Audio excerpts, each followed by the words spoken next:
Daf Yomi, Tractate Bava, page 109b, starting at the top of the page, with the words Miklal de Rabbi Yossi Haglili Savar, etc. The Gemara questions Rava's explanation. By inference, does it follow that Rabbi Yossi Haglili holds that he can forgive the return of the stolen item even to himself? But if so, payment for robbery of a convert who dies without heirs, about which the merciful one says that it requires giving repayment to the priests. How can you find these circumstances if in every case where one robs a convert and the convert dies, the robber can forgive the return of the item to himself? Rava said, with what are we dealing here? With a case where one robbed the convert and took an oath to him that he did not rob him, and then the convert died, and the robber admitted his false oath after the convert's death, such that at the time that he admitted to it, the name, in other words, God acquired the principal and the additional 1/5 payment and gave it to the priests. Once the right to the payment is transferred to the priests, the robber can no longer forgive it. By contrast, if he admitted his false oath while the convert was still alive, and then the convert dies, the convert can forgive the obligation to himself, since he already took ownership of it. Ravina raises a dilemma. With regard to payment for robbery of a female convert,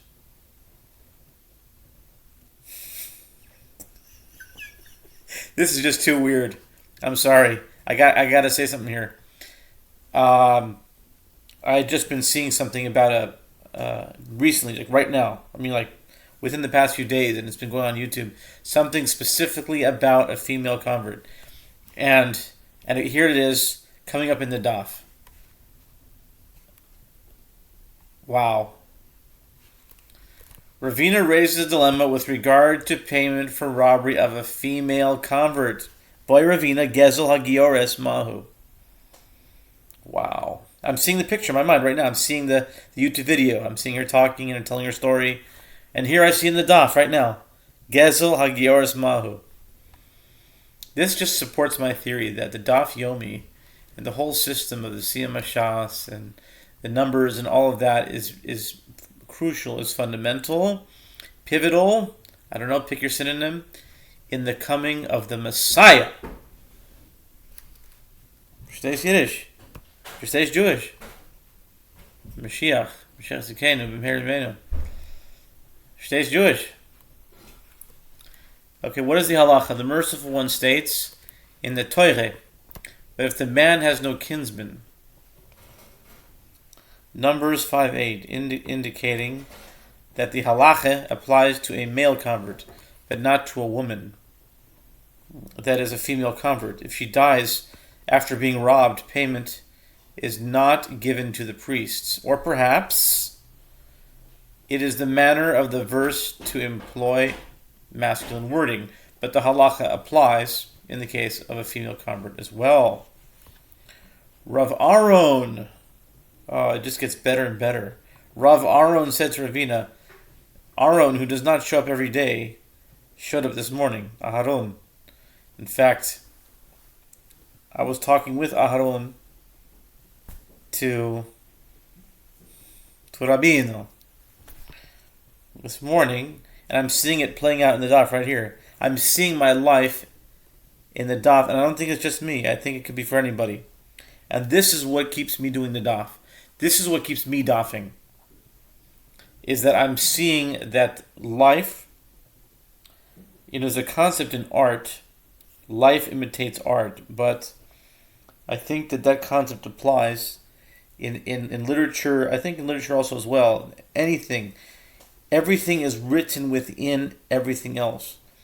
And the source of that is the Torah. The source of life imitating art is that the living word, meaning life itself, is encoded in the written word. The living word, meaning life as you see it, reality, is encoded in the written word, and if you pay attention to it, you can actually connect with the living word through the written word. But if you're doing it l'shem that, if you're doing it als that, so that's why I'm thinking that's what keeps me dafing. Okay, all right, weiter. Rav Aaron said to Rav Ina, "Come and hear a solution to your dilemma." As it is taught in a Braita that the verse states in its, and I think it's only getting better, by the way. It's only going to get more. It's only getting sweeter.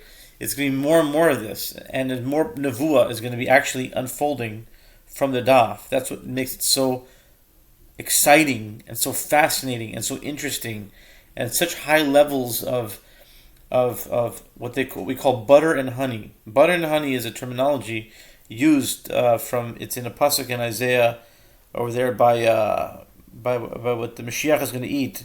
Curds and whey, butter and honey is going to eat. It's a pasuk in Isaiah. Forgot the pasuk. But the butter and honey refers to the deliciousness, the high levels of interestingness. Verstehst Yiddish? The interestingness. Are you understanding? Jewish. It's taught in Brisa. But if the man has no kinsman to whom restitution may be made for the guilt, the restitution for guilt that is made shall be the Lord's, even the priest's, besides the ram of the atonement, whereby the atonement shall be made for him. And he's doing a project on the Karbanis.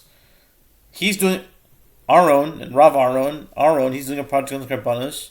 And over here it's talking about the ram of atonement, whereby the atonement shall be made for him. I have derived only that it is referring to a man, from where it is derived that this applies equal to a woman, where it states the restitution for guilt that is made. There are two instances of the phrase that is made here, as the verse mentions making restitution twice, including a female convert in this halacha.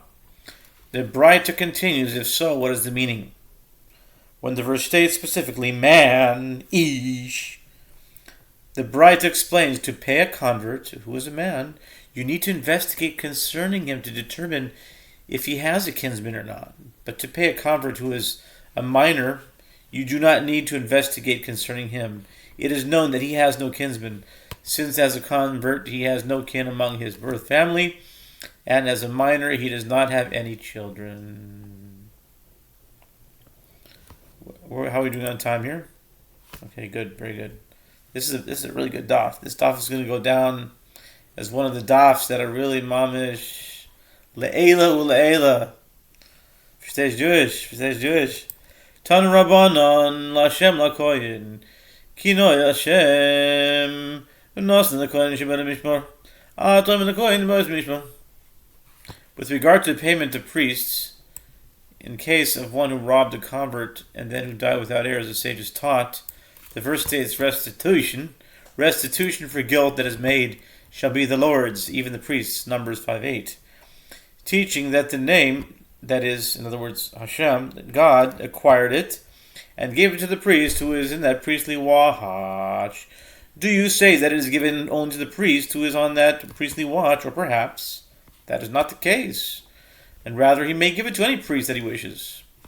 When it says in that verse, besides the ram of the atonement, whereby the atonement, milvad el hakipurim, asher yichaper boy alov, besides the ram of atonement,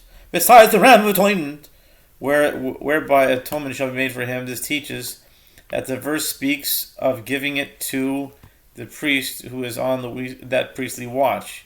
Just as the ram that the robber brings is given only to the priest on duty who sacrifices it, so too the money is also given only to the priest on duty. Tanu Rabbanan. Concerning this payment, the sages taught, in a case where the one who robs the convert was a priest, from where it is derived that he shall not say, since the payment usually is removed from the robber and given to the priests, and it is now in my possession, it should be mine. And there is a logical derivation to support this reasoning as follows. If a priest has the right to acquire the payment belonging to others who stole from a convert, then with regard to payment belonging to himself, which is already in his possession, is it not all the more so that he should keep it? Rabbi Nassan Omer. That's why the Brisa continues. Rabbi Nassan states this logical inference with different wording. And just as with regard to a matter in which a priest has no portion until it enters his possession, for example, Truma, which can be given to any priest once it enters his possession, another priest cannot remove it from his possession, so too with regard to a matter in which a priest has a portion, even before it enters his possession, for example, an item stolen from a convert, in which he has a portion as one of the priests on the priestly watch. Isn't it logical that another priest cannot remove it from his possession once it is in his possession? No. The Brisa continues countering that this logical inference is not correct. No. If you said this concerning a matter in which a priest has no portion, where the reason why once it enters his possession, another priest cannot remove it from his possession, is that just as he has no portion in it, so too others have no portion in it, would you say the same concerning an item robbed from a convert? As it could be said, just as the priest who robbed him has a portion in it, as one of the priests has the priestly watch, so too other priests on that watch have a portion in it. Rather, the halacha is that the item he stole is removed from his possession and is distributed to all of his brethren, the priests. V'hachtiv v'ish es kedashav lo iyu. The Gemara raises an objection, but isn't it written, every man's hallowed things shall be his. Whatsoever any man gives to the priest, it shall be his. Numbers 5:10, indicating that a priest is not required to give to the other priests the offerings he sacrifices. Therefore, just as he has the right to the flesh of the guilt offering that he brings to atone for robbing the convert, shouldn't he also have the right to the payment? The Gemara answers, with what are we dealing here? In this case, we are dealing with a ritually impure priest who is unfit to sacrifice the guilt offering and therefore does not have the rights to the flesh of the offering. In this case, he will not be able to keep the payment for himself. The Gemara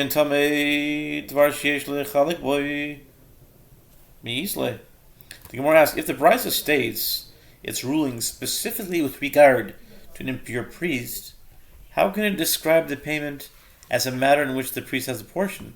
Does he have a portion in it? Mi islay. This halacha is derived through a verbal analogy between the phrase even the priests, la kohen, number la kohen, Numbers 5:8, written in this context, and the phrase to the priest in the context of the steachuza, an ancestral field from Leviticus 27:21, which, if consecrated and then redeemed by another, does not revert to its original owner in the Jubilee year, but is given to the priest, as the Braita will now explain. As it is taught in a Braita, as the verse states, but the field, when it goes out in the Jubilee, shall be holy unto the Lord, as a field dedicated. The possession thereof shall be to the priest. Leviticus 27:21. Parshas Bahar. Gansu. Bahar Koisai, around there. The Gemara, that's my chelik in the Sefer Torah. I love to see that Vav just move and go back. I love to see that Vav.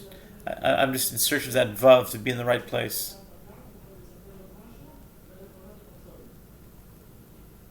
I shall sing your praises night and day.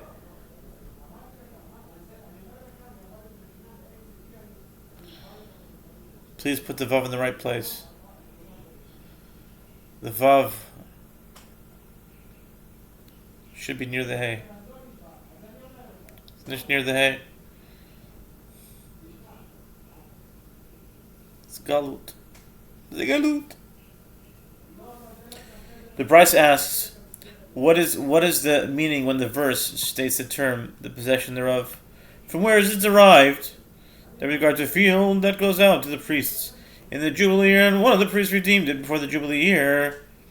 From where is it derived that a priest shall not say, since a field that is redeemed by another goes out to the priest in the Jubilee year, that the field that I redeemed is now my possession, it should be mine, and not be given to the priest in general. Vidinhu, the Braita continues, and there is a logical derivation. Vidinhu b'shel acherem anochi zoiche, b'shel atzpni lo kol shchain. And there's a logical derivation to support this reasoning as follows. If I acquire the field that belongs to others, who consecrated it and then it was redeemed, then with regard to a field belonging to me, which is already my possession, is it not all the more so that I should keep it? Talmud loima kesdei acherem lakohen tiachuzosoi. Kesdei acherem lakohen tiachuzato. Achuz sheloi ve'en sheloi. Okay, son. Bekitzer, the Brisa continues countering that this logical inference is not correct. The verse states, as a field dedicated, the position thereof shall be to the priest, Leviticus 27:21, indicating that a field of which the priest has possession from his ancestors is his, but this field that he redeemed is not his. How so? It is removed from his possession and is distributed to all his brethren, the priests. Tanu Rabbanan. Let's go quickly. The